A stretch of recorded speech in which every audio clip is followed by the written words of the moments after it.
이 시간 우리 함께 하나님의 말씀을 보도록 하겠습니다. 로마서 5장 17절에서 21절까지입니다. 신약성경 246페이지에 있습니다. 로마서 5장 17절에서 21절입니다.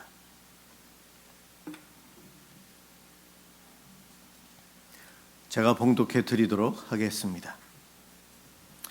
한 사람의 범죄로 말미암아 사망이 그 한 사람을 통하여 왕노릇하였은즉 더욱 은혜와 의의 선물을 넘치게 받는 자들은 한 분 예수 그리스도를 통하여 생명 안에서 왕노릇하리로다. 그런즉 한 범죄로 많은 사람이 정죄에 이른 것 같이 한 의로운 행위로 말미암아 많은 사람이 의롭다 하심을 받아 생명에 이르렀느니라. 한 사람이 순종하지 아니함으로 많은 사람이 죄인 된 것 같이 한 사람이 순종하심으로 많은 사람이 의인이 되리라. 율법이 들어온 것은 범죄를 더하게 하려 함이라. 그러나 죄가 더한 곳에 은혜가 더욱 넘쳤나니 이는 죄가 사망 안에서 왕노릇한 것 같이 은혜도 또한 의로 말미암아 왕노릇하여 우리 주 예수 그리스도로 말미암아 영생에 이르게 하려 함이라. 아멘. 은혜 안의 성도, 지난주에 이어서 두 번째로 오늘 말씀을 선포하려 합니다. 우리 부모의 마음, 부모들은 내 자녀들, 내 자식들이 잘 되기를 늘 희망하고 바라고 살고 있어요. 그래서 자식들의 그 복, 잘됨을 위해서 늘 기도하고 있습니다. 자식이 아프거나 연약한 모습을 볼 때마다 부모의 마음은 더 많이 아프고, 이 부모의 마음이 우리가 하나님이 우리를 사랑하시는 마음을 어느 정도 우리가 추측할 수 있는 그러한 모델로, 그림자로 저희들에게 준 것 같습니다. 부모들은 자녀들과 특히 헤어질 때, 군에 보내거나 유학 보내거나 내 자녀들이 이민을 가거나 멀리 떠날 때에 참 이별할 때 마음이 아파요. 그러면서 그들이 어려운 삶을 살까봐 미리부터 걱정하고 그들의 복을 빕니다. 특별히 믿음이 있는 사람은 거기에다 더 어느 곳에 가든지 신앙생활 열심히, 믿음생활 열심히 하기를 바라는 마음이 우리들에게 있어요. 이와 같은 부모의 마음 동일하게 우리 하나님께서 저와 여러분들에게 가지고 계십니다. 우리 한번 보여주시겠어요? 우리 하나님께서 우리들에게 원하시는 삶은, 여러분들 왼쪽에 있는 그림, 하나님의 기대, 은혜 안에서 살기를 원하십니다. 늘 거룩한 구별되는 백성들, 제사장 나라, 하나님과 늘 교제하는 사람들이에요. 그래서 평강과 기쁨을 누리고 살아가길 우리 하나님은 원하십니다. 이 땅에 나그네로 살고 있지만 하나님의 택한 백성들이 은혜 안에서 기쁨과 즐거움을 갖기를 살기를 원합니다. 그런데 현실은 어떻습니까? 저나 여러분이나 우리 많은 기독교인들이 이 땅에서 진정 평강과 기쁨의 삶을 제대로 누리고 있는가? 그러지 못하고 있어요. 예수를 믿기 때문에 우리들은 하나님의 은혜를 이미 경험을 해서 감사해서 하나님 앞에 열심을 냅니다. 충성합니다. 뜨거움이 있어요. 그런데 시간이 지나다 보면 은혜는 잊어버리고 의무감으로 내가 의로운 행동을 통해서 하나님을 감동시켜야 하지, 그러한 생각으로 관계 중심보다는 일 중심으로 가면서 하나님과 우리하고의 관계가 멀어지기 시작을 해요. 그러다 보면 우리는 삶이 건조해지고, 이것이 아닌데, 우리 믿음 생활이 이것이 아닌데, 그러면서 또 하나님께 매달려 기도하는 이들이 우리들입니다.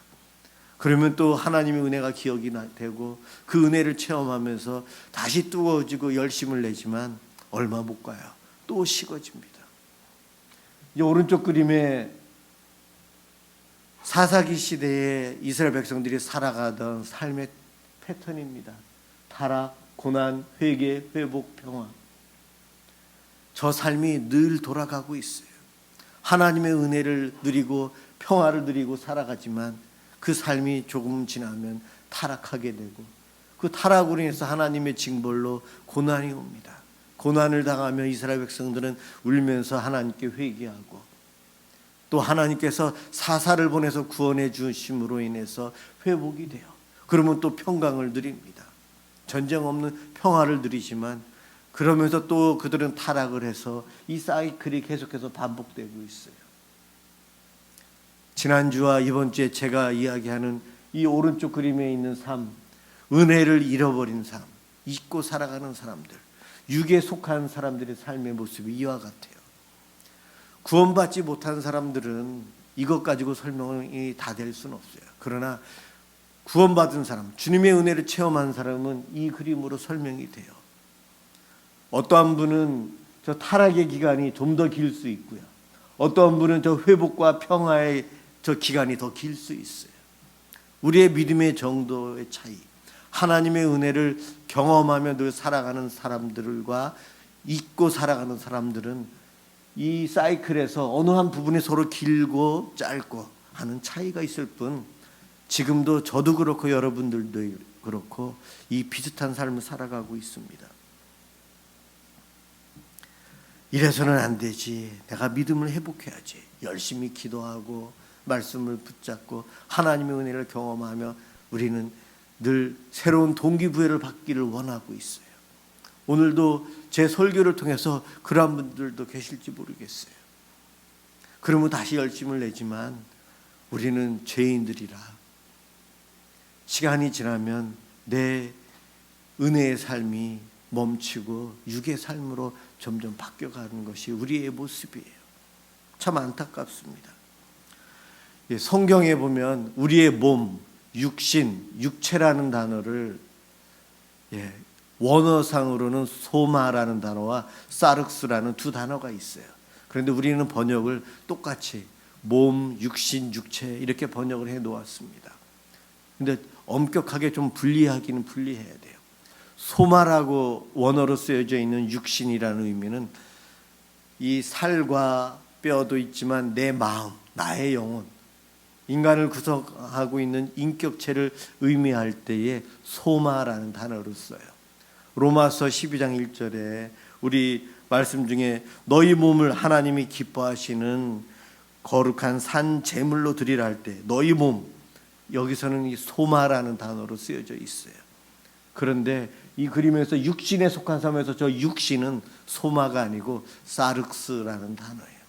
이 사륵스라는 단어는 성령과 반대되는 의미, 인간의 나약함, 인간의 죄성을 의미할 때에 저 사륵스라는 단어를 씁니다. 오늘 제가 말하는 육신에 속한 삶 이럴 때는 원어에서는 사륵스라는 단어예요.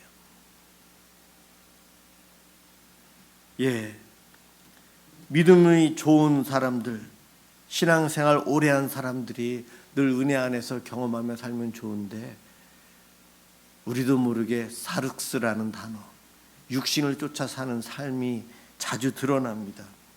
하나님의 은혜는 기억을 잘 못하면서 내 의지로, 내 힘으로, 내 능력으로 내가 무엇인가를 이룰 수 있다라고 착각하고 살아가게 됩니다. 물론 예수 안 믿는 사람들은 당연히 그렇게 살아가요. 그러나 은혜를 경험한 우리들도 자주 그런다는 겁니다.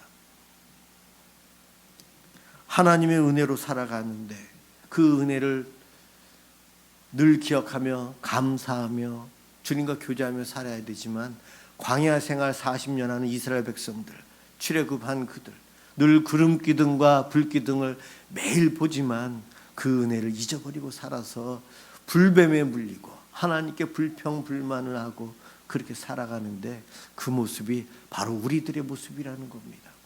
그럴 때 우리의 모습이 육신에 속한 삶이라는 거예요.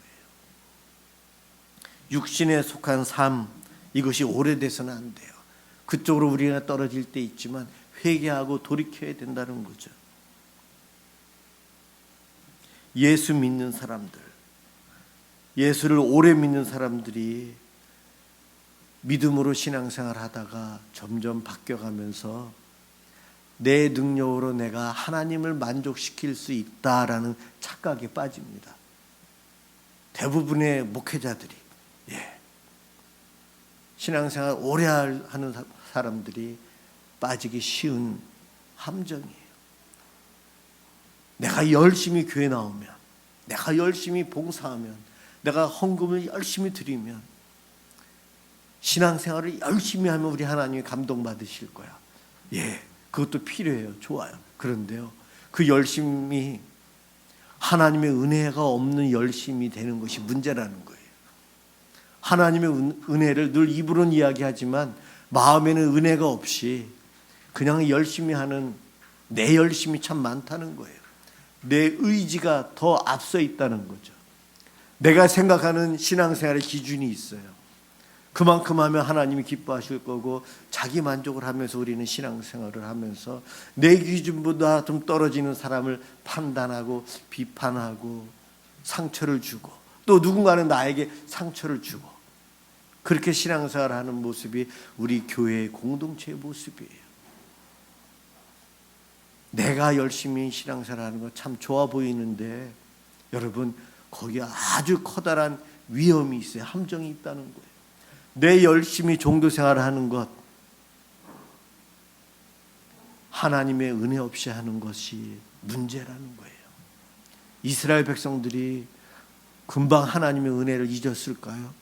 저들도 열심히 율법을 지키고 헌신하려고 했는데 그것이 자기 의로 바뀌면서, 자기 기준, 자기 생각으로 바뀌면서 율법주의에 빠져서 끝내는 심판받게 됩니다. 신앙생활하는 우리들, 나의 열심이 정말 하나님께서 기뻐하시는 열심인가, 아니면 내가 내 만족 때문에 열심히 하는가, 그것을 살펴보아야 합니다. 여러분, 제가 여러분들을 힘들게 하는 경우들이 있어요. 항상 교회에 나오셔야 돼요. 성경을 더 읽으셔야 돼요. 더 전도도 해야 돼요. 열심히 해야 돼요. 예, 제가 그렇게 강조하지만 은혜를 강조하지 않고 그것만 강조할 때는 제가 문제가 있어서 여러분들을 율법주의로 끌고 가는 거예요. 저도 그러한 잘못을 자주 범합니다. 그럴 때마다 여러분, 예, 목사님이 실수하는구나. 은혜가 먼저인데, 은혜 다음, 은혜가 기본이 된 상태에서 그 열심이 있어야 되는데, 여러분들 그렇게 생각해 주셔야 돼요.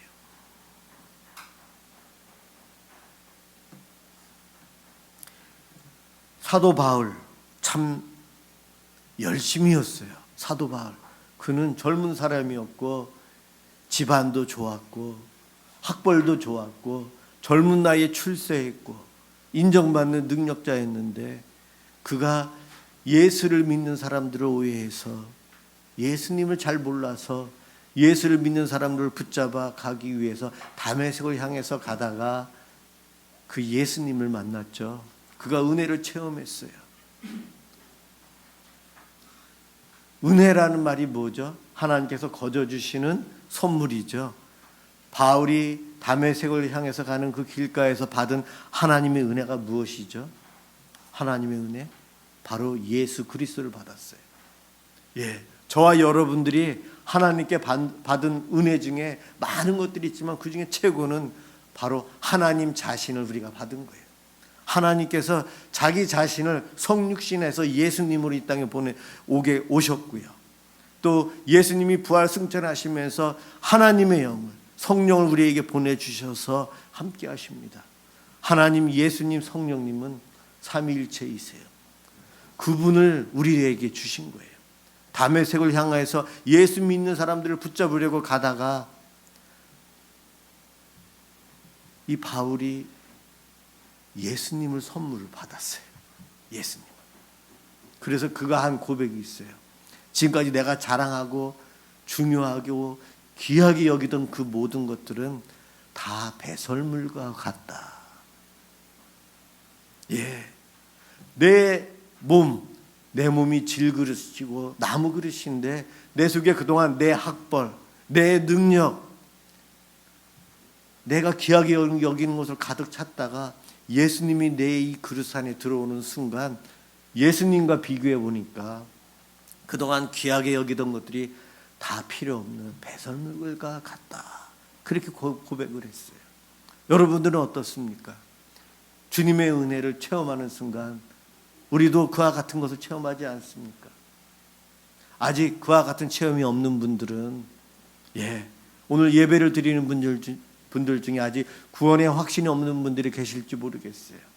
그러한 분들은 이렇게 기도하면 됩니다. 주님의 은혜를 사모합니다. 나를 불쌍히 여겨주시고 은혜를 나에게도 베풀어 주세요. 그러한 간절함만 있으면 됩니다.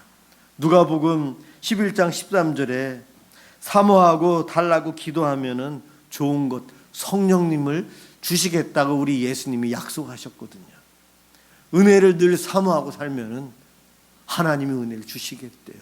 예수님께서 약속해 주셨어요. 특별히 성령님을 주신다고요. 구원해 주신다고 약속해 주셨습니다. 사모하는 자 하나님께서 좋은 것 성령님 또 우리들이 필요한 것들을 주십니다. 저와 여러분들은 이 연약한 육신을 갖고 있지만 깨지기 쉬운 이 몸이지만 내 몸속에 성령님이 계세요. 주님이 들어와 계세요. 그래서 내 몸은 거룩한 성전이 되었습니다. 거룩한 성전이 된 내가 지금 어떻게 살아가나? 이 땅에 살면서 우리는 대한민국에 살고 있기에 이 나라의 통치를 받고 있어요. 그런가 하면 영적으로는 하나님 나라의 통치를 받고 살아요. 영적으로는 세상 사람들은 둘 중에 하나예요. 하나님의 통치 아래 있던 아니면 사단의 통치 아래 있던 둘 중에 하나입니다. 우리는 이미 하나님의 통치함을 받고 그 다스림 속에서 살아가지만 아까 보았던 그 사이클처럼 때때로 육신에 속한 삶을 살아가서 죄와 사망의 왕노릇함에 우리는 종이 되어서 살아갈 때가 있어요. 육신을 따라 사는 삶. 그럴 때가 있어요. 육신을 따라 사는 것, 옳은 일을 우리는 신앙생활하면서 나도 모르게 은혜를 따라 살지 않고 육신을 쫓아서 살아가는 경우들이 언제인가 하면 관계보다는 일 중심으로 살아갈 때예요. 내가 주를 위해서 이만한 일을 해야지. 교회를 위해서 이렇게 해야지. 내가 열심히 해야지. 내가 무엇인가서 이루어야지. 내가 나. 그리고 일로 들어가요. 그러면서 사람들에게는 관계가 깨져서 상처를 주기 시작합니다. 이럴 때 내 신앙생활에 있어서 은혜를 따라 살지 않고 육신에 속한 삶을 살게 되는 순간이에요. 자기 자신을 점검해 보아야 합니다. 그럴 때 우리는 회개하고 다시 관계 안에 들어가야 돼요. 오늘 이 시간 영상으로 예배를 드리고 이곳에 오셔서 예배를 드리는 여러분, 이곳에 왜 오시고 왜 예배에 참여합니까? 은혜 안에 거한 성도는 예배를 통해서 주님을 만나고 싶고 주님께서 주시는 그 은혜를 오늘도 사모해서 예배를 드릴 겁니다. 그러나 육에 속한 사람은 주일이니까 왜 이래 주일이 빨리 돌아오지? 그래도 참여해야지. 또 어떤 분은 내가 참여하지 않고 교회 가지 않으면 목사님이나 사모님이 실망하실 거야. 그러한 마음으로 참여하시는 분도 계실지 모르겠어요. 어떻든 참여하는 분들은 사실은 다 고맙고 다 감사해요. 하지만 영적으로는 육에 속해 있는가, 은혜 안에 속해 있는가 점검해 보셔야 돼요. 저도 이 시간 설교를 하지만 어떨 때는 육에 속해 있을 때가 있고 하나님의 은혜 안에 거하는 때가 있어요. 우리는 늘 그러한 위험 속에서 살아갑니다. 우리의 삶의 사이클 안에서 타락하고 육에 속한 있는 그 기간이 점점 줄어들어야 돼요. 줄어든다는 것은 우리가 주님을 더 많이 닮아간다는 겁니다. 탕자의 비유 여러분들이 잘 알 거예요. 둘째 아들은 탕자였고 돌아와서 아버지가 베푸는 그 잔치의 기쁨으로 나 같은 탕자를 아버지가 용서해 주시고 이렇게 잔치를 베풀구나 기쁨으로 그 잔치에 참여하지만 그 집 큰아들은 아버지 말에 한 번도 거역한 적이 없고 순종하며 살았지만 그 잔치에 참여하라고 하는데 참여하지 않아요. 그 아들이, 큰 아들이 바로 율법주의에 빠져 있는 아들인 거예요. 그 아버지의 아들은 맞는데 그 순간 육에 속해 있는 그의 모습인 거예요.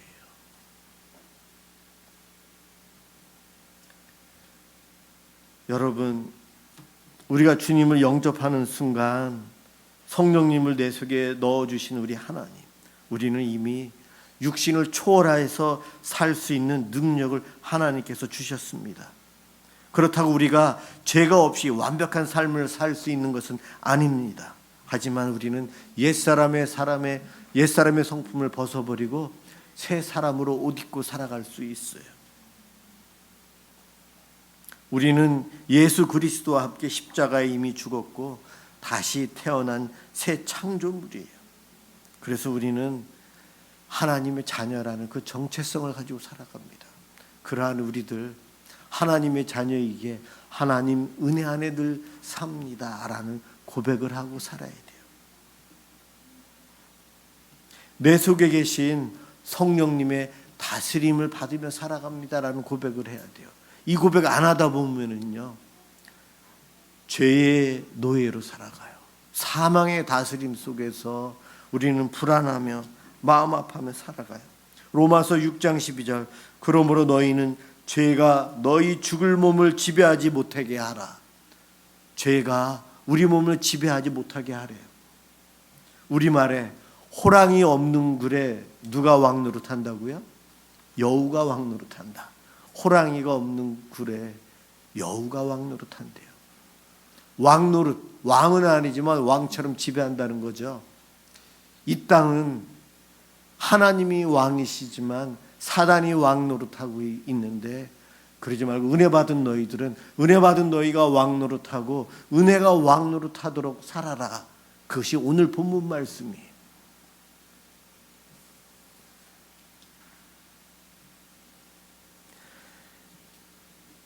왕노릇, 지배하다, 다스리다, 그런 말이잖아요. 죄가 이 땅을 지배하고 있고 사망이 왕노릇하고 있는 이 시대, 우리가 아무리 바꾸어 보려고 해도 바뀌지가 않아요. 이번 주에도 우리 장례식을 치른 가정이 있는데, 여러분, 모든 사람은 한번 죽잖아요. 우리는 그거를 이제 자연스럽게 받아들이고 있죠. 이게 바로 사망의 다스림 속에 있어서 그래요. 죄의 종이기 때문에 죽음을 자연스럽게 인정하는 거예요. 죄 안 짓고 살아가는 사람이 있나요? 다 죄 짓죠. 이렇게 인정하는 것이 죄의 노예로 살아가는 자들입니다. 하나님께서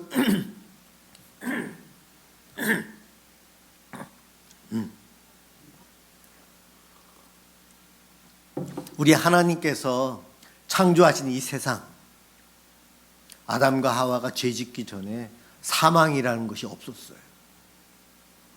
죄가 없었어요. 사망과 죄는 이 땅에 침투해 들어온, 인간이 불순종하는 순간 들어온 원수입니다. 그것이 있는 것이 불완전한 세상이에요. 완전한 세상은 사망이 없고 죄가 없는 거예요. 그런데 우리는 다 인정하고 살잖아요. 이것이 바로 죄의 노예이고요, 사망의 다스림 속에서 우리들이 살고 있는 거예요. 그런데 오늘 읽은 본문은 은혜만이 받은 자가 다스리고 살아라, 왕노릇하고 살아라, 은혜가 왕노릇해야 한다, 그 말씀하고 계세요. 아까 본 사이클에서 타락이라는 그 기간이 줄어들고 은혜 안에서 평강을 누리고 살아가는 그 기간이 바로 은혜가 다스리는 하나님의 백성들이 이 땅에서 왕노릇하고 살아가는 그 기간들인 거예요.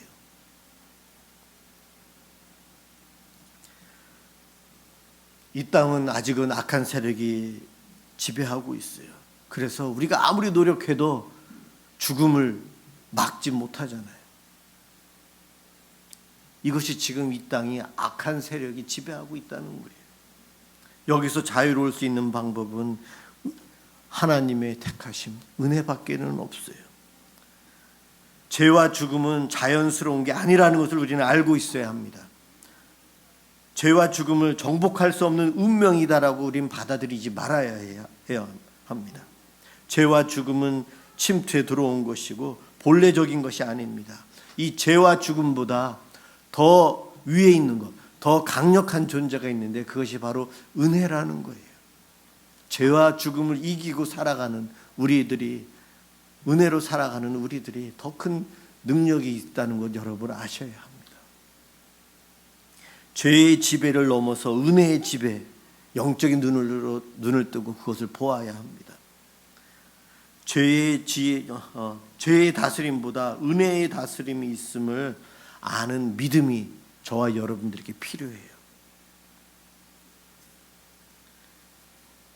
죄의 노예로 살아가는 사람들은 늘 질병 때문에, 또 앞으로 닥쳐올 일에 대한 불안 때문에, 누군가를 미워하는 마음, 불안한 마음, 용서하지 못하는 마음, 앞으로의 걱정, 근심 속에 살아가요. 이것이 바로 죄의 노예이고 사망의 다스림 속에서 살아가는 우리들의 현실이에요. 그렇지만 그것만 있는 것이 아니고 우리 예수 믿는 사람들은 하나님의 은혜가 있어요. 은혜는 근심 걱정이 아닌 기쁨, 평강, 소망, 감사가 있어요. 그래서 용서하고 기다려주고 관계가 회복이 됩니다. 은혜 안에 살아갈 수 있는 방법, 지난주에 은혜를 기억하고 사모하고 살라고 제가 말씀드렸어요. 우리 하나님은 과거에도 저에게, 우리들에게 은혜를 넘치도록 부어주셨어요. 그리고 현재도, 지금 이 순간에도 은혜를 베풀고 계세요. 그리고 앞으로도 신실하신 하나님은 저와 여러분들에게 은혜를 계속 베풀어 주실 것입니다.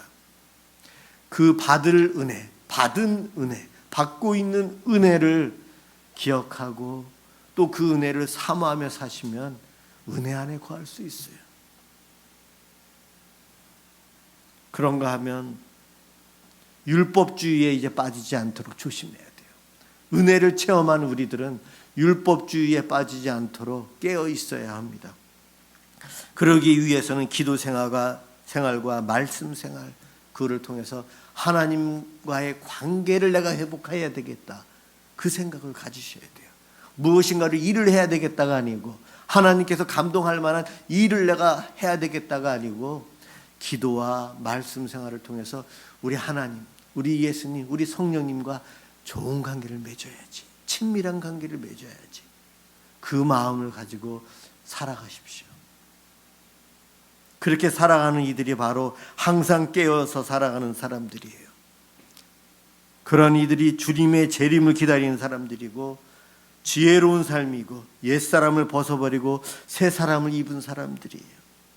은혜 안에 살아가는 사람은 항상 기뻐하는 삶을 살고요, 쉬지 말고 기도하게 되고요, 범사에 감사하는 삶을 살아갑니다. 오늘도 은혜를 사모하고 은혜를 기억하고 율법주의를 늘 경계하며 살아가는 것을 통해서 은혜 안에 살아가는 복을 누리시기를 주님의 이름으로 축원합니다. 기도하겠습니다.